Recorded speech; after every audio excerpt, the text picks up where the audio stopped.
هقول لك باختصار شديد لو ما سمعتش فيديو 2025 وازاي نستفيد بالطاء حرف الطاء في 2025 وايه الحاجات اللي المفروض نعملها. هقول لك باختصار دلوقتي نعمل ايه في 2025.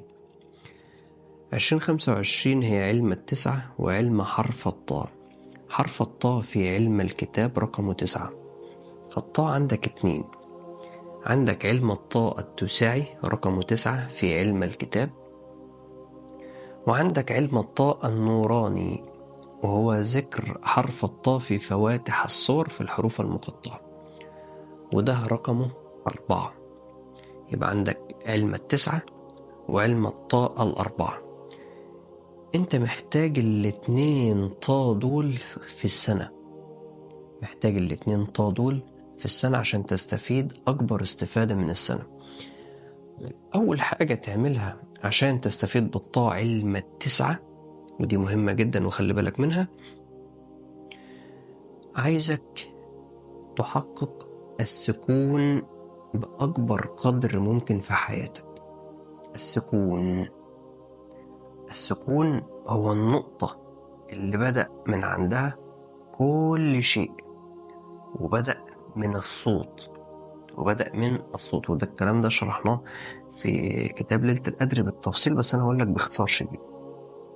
السكون هو اللي انت محتاجه عشان تستفيد بالطاء اللي نزلالك دي. الطاء الطويلة الأول اللي هي زي ما اتفقنا هو المس أو الهمس، والحروف دي الحروف اللي اتجمعت مع الطاء في الفواتح الصور، طه طاسين طاسين. فالمس أو الهمس الإله الرباني عشان تشوفهم أو عشان يكون لهم تأثير عليك لازم تحقق السكون في حياتك بدرجة كبيرة، بدرجة كبيرة. في السكون البدني وفي السكون النفسي. خلي بالك انت لو في دوشة دي حد خبطك أو ضربك ممكن ما تحسش، ولو انت في دوشة حد نده عليك بأعلى صوت مش هتسمعه. فما بالك بالهمس محتاج سكون تام. وهقول لك دلوقتي ازاي تختبر أصلا السكون بتاعك. طيب فانت محتاج السكون البيئي اللي حواليك. فانت شوف انت بتتكلم مين، بتتكلم مع مين، بتخرج مع مين، بتتكلم في ايه اصلا، تتفرج على ايه، بتسمع مين، كل الكلام ده فلتره بأكبر قدر ممكن. نقي الناس اللي بتسمعها، نقي الناس اللي بتتفرج عليها، نقي الناس اللي بتتابعها، نقي الكلام ده كله هو اللي هيحقق السكون النفسي. وهتضطر تختار أفكار معينة اللي تفكر فيها تناسب السكون اللي انت. ده الكلام ده هنقوله في التقييم كله. طهارة رقم الطاء النور الرباعي عشان تشوف النور. طيب فالسكون هو اللي انت محتاج تحققه، سواء سكون بيئي أو سكون نفسي داخلي. عشان تعرف انت في سكون ولا لأ وبدأت تحقق السكون ولا لأ، أقول لك على أخبار بسيطة أوي.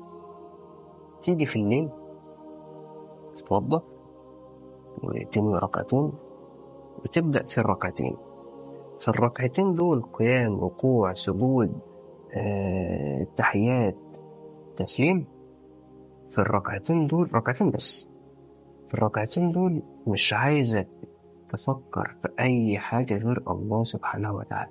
شوف هتعرف تعمل كده ولا لأ. لو جت فكرة على دماغك وانت في السجود خلص الركعتين وعيد الركعتين دول، شوف هتعرف تعمل الركعتين دول ولا لأ. لو عرفت تعملهم يبقى انت بدأت تحقق السكون أو بدأت تمتلك نقطة السكون المناسبة لمقامك، لأن كل مقام وليه نقطة سكون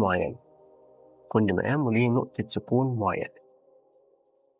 ومراتب السكون دي أو مقامات السكون دي هي اللي عندها مراتب الطاء والهمس والمس. إذا مسهم طائف، الطين اللي حواليك لازم تكون في سكون تام أصلا. طيب فالركعتين دول هم اللي هيبينوا لك انت تقدر تحقق السكون ولا لا، انت في نقطة سكون اصلا ولا لا. طيب ده بالنسبة للاستفادة بالطاقة التساعية، علم الطاقة في علم الكتاب. في الطاقة النوراني. الطاقة النوراني وقلنا إن هو اتذكر 4 مرات، وده رقم الطهارة. رقم الطهارة. أنت محتاج تطهير شامل، وبداية أي طهارة في الدنيا هي التوبة.